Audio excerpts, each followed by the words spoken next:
Welcome to the Supported Living Property Podcast with your host, me, Lisa Brown, the place to learn about supported living property investing. Thank you for coming, Laura. It's fabulous to have you here today. Laura, do you want to introduce yourself and tell us a little bit about you? Yeah, okay, so I'm Laura and I have my background's in residential childcare. So I've worked with children and young people for about the last 18 years. Started off at the bottom really and kind of worked my way up. So, you know, I've done from residential care worker up to registered manager. I've also worked as a training and quality assurance manager as well. And now I am self-employed and I do quality assurance visits, so Regulation 44 independent visits to children's homes on a monthly basis. And I also support with kind of new homes opening and mentoring of assistant managers who want to upskill to be registered managers. Yeah, so that's kind of what I'm up to now. Okay, brilliant. Loads of stuff in there then. So Yeah. So when you talk about residential children's homes, what do you mean for people, what do you mean by that? Okay, so a residential children's home looks after children that are in care. Usually it may well be the first placement. It could be children that have been in numerous foster placements that have broken down for whatever reason. Perhaps they struggle to maintain a placement in a family. Some children do struggle with that because it's not their family, if that makes sense. Or they might have just come out of a secure unit, or maybe one step away going into a secure unit if they can't be kind of stabilised and the behaviour's made less risky. So yeah, it's a real mixture. Some are there for their own safety, real mixture. Okay, and we're talking children of all ages or older children, or usually children's homes that usually register from the age of 7 up to 17 on admission and to leave by their 18th birthday, although there are exceptions to that. You can apply for a variation on your registration if they're in full-time education and continue the placement for a little bit longer. Okay, that makes sense. Yeah. So you talked about Regulation 44. Can you explain a bit about what that is for people? Okay, so children's homes are registered with OFSTED and they are regulated by the quality standards for children's homes and the children's homes regulations. And included in those regulations, there is a requirement for children's home have an independent check on a monthly basis to ensure that the home is, meeting the needs of children, that they're hitting the regulations, and it's a bit like it's a critical friend kind of role really. So we go in there and kind of take a look through the paperwork and chat to the staff, chat to the children's parents, social workers, teachers. All of those people can be included in the audit to give their feedback on the service that is being provided to the child. From that visit, we then produce a report that will go to the registered manager, the responsible individual, who may or may not be a director of the company. It may be somebody who's employed, it may be a director, depending on what their experience is. And that report gets their feedback. They get to see any actions on it that need to be met, and that goes then off to OFSTED as well. Now, OFSTED use the Regulation 44 reports as well as any notifications from the home. Homes have to notify OFSTED of significant events regarding children. So, any kind of safeguarding concerns, any significant police incidents, anything like that, OFSTED have to be notified. So they use the Reg 44s, they look at actions, and they use notifications, and they use their actions from the last inspection as well to kind of put together a picture of where the home's at really. And then when they come again to inspect, use all of those things to come and look at their kind of key lines of inquiry and what the themes are, throughout the home and the things that they need to look at for the next inspection. Right, okay, fine. Yeah. So it's quite a complex thing, isn't it? So it's a monthly visit to every children's home by an independent visitor, essentially. Yes, yeah, somebody not linked to the home, yeah. And as part of that, then you feed all of that back, and then there should be actions that come out of it. Yes, yeah. Sometimes there's more than others. Depends what's going on. Depends on if there's been any incidents with kids or any missings or any safeguarding concerns, allegations. All of that stuff gets checked through. So sometimes there's less in them than others. It depends what's going on. If you've got a very settled home and there's none of that going on, sometimes there tends to be less actions. So and does it tend to be the same? So you, as a Regulation 44 visitor, is that would you you would visit the same home, or what does that need to change? It doesn't need to be a different person each time. It doesn't need to be a different person each time. No, you can visit the same home for a period of time, as long as you're independent of that home and of that of that company. Some companies employ somebody specifically just to do that role, and that's allowed within the regulations. Some people prefer somebody truly independent of that organisation to come in and feel that it's kind of potentially less room for bias, really, in that respect. So that makes sense. Yeah. And so when you're talking about the children's homes, and you're talking about them being generally for young people under 17 when they enter. Yeah. Now there's this area, isn't there, of unregulated care at the moment. Yeah. And it's something I know anyone who follows me on social media will know that I bang on about this a little bit, but it's an area of concern, isn't it? So it can be. Tell me what your thoughts are around it, and let's just explain what it is, perhaps, to start with. Okay. So unregulated placements are usually used for older teenagers, so kind of 16 to 18-year-olds, and some children get to an age whereby they feel like they're ready to live more independently than what can be offered in a children's home. Children's homes are very rigorously kind of legislated, and they have to hit certain regulations, as we discussed before. So it can be quite intense in terms of supervision levels and rules and things for the kids that we have to have in place. So there are people who set up companies or organisations specifically to provide supported accommodation, really, for those young people that are 16 to 18. And there is shortages. There's more and more children coming into care each year. There's more, businesses are opening in terms of children's homes, but it's a bit of an in-between step, really, between being fully looked after and being fully independent, and that's where the grey area lies, because if you are providing support rather than care, that then is not regulated. Because if they're over 16, isn't that Ofsted's cut-off, isn't it? Is that right? Well, Ofsted's cut-off is technically 18. A child could stay in a children's home up until the age of 18, and as I said previously, there could be a variation to extend that, depending on the circumstances and obviously other young people that may be placed in the home. But it may well be that the authority or the child feels that they are ready to kind of take that next step and move on, in which case on some occasions that may be the right move for the child, that they do move into a supported accommodation. If they're that old, if they're doing well with their independence, if they're in education, employment or training, I think at that point a social worker would look to potentially get them into that kind of supported package, really, if they don't need such an intense care package. And so that's where the move on is, but it doesn't need to be regulated if it's 16 to 18 present. And that's, I think some of the concern is around, obviously some of these young people are incredibly vulnerable, aren't they? Absolutely. And having spoken to loads of different providers at the moment, there's a real mixed bag of provision, isn't there, between people who have huge amounts of experience and understanding of the sector, and others coming into it really quite fresh and perhaps not understanding the complexity of some of the young people. Yes, definitely, I'd say so. And I think that's some of the difficulty in placing some of these young people in those provisions, really. Some young people will manage it really, really well, and others just won't.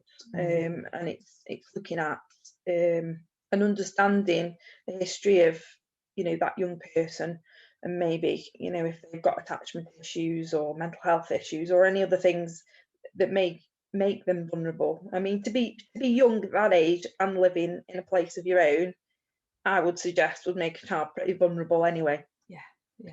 Just those two things. I mean, if you look at kind of, you generically, across the UK now, people are staying at home longer, a lot to do with property prices, rent prices, working circumstances, whatever it may be. People are staying at home with the parent or a carer, generally longer than they used to. So expect a traumatized child to go from being in a situation where they're in a children's home, being looked after and having quite an intense care package, around them, to putting them into a supported accommodation provision where they may well be supported, they may have that package, but it's not care, it's support, and they're kind of more left to their own devices.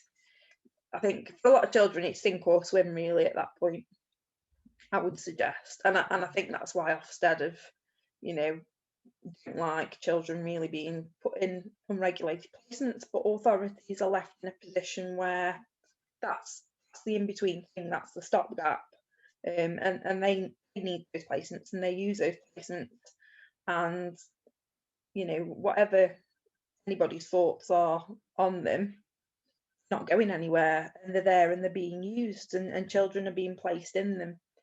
So I think it's important that they're doing this social care review of children's social care at the moment to look at those things in particular. I suspect it may become regulated in the not too distant future. Regulated by Ofsted, you think? Potentially, yeah. Would, if they're under 18, it would fall into the realms of what Ofsted are dealing with in terms of children's homes.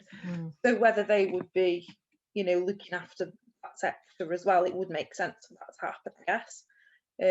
Obviously then you've got CQC, which is more your adult care, and that's more regulated activity, so that would be again for care, for personal care, for mental health care, potentially learning disabilities, those kinds of things, but that's more adults really than children. So I think it's important to remember, if you're providing that service for 16 to 18-year-olds, they are children.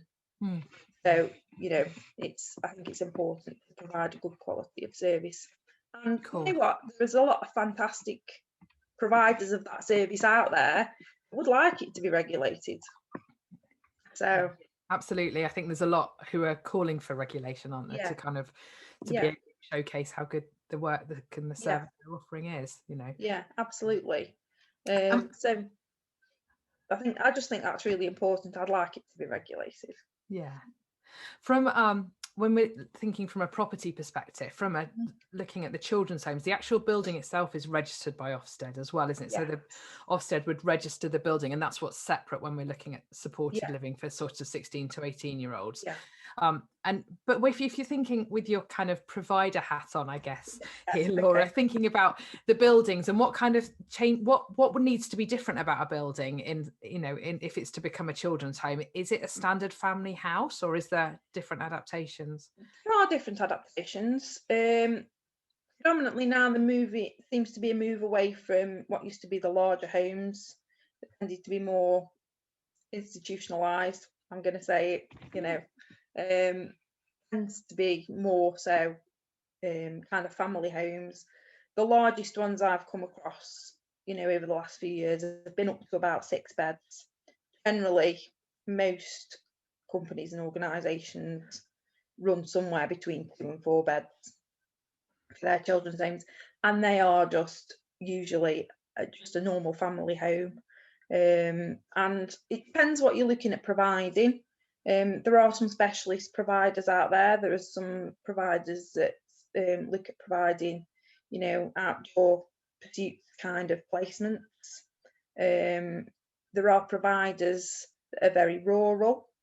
Some children may need to be placed out of the county that they live in, and a provision that's very rural may meet their needs better than somewhere that's in a city, depending on what their issues are.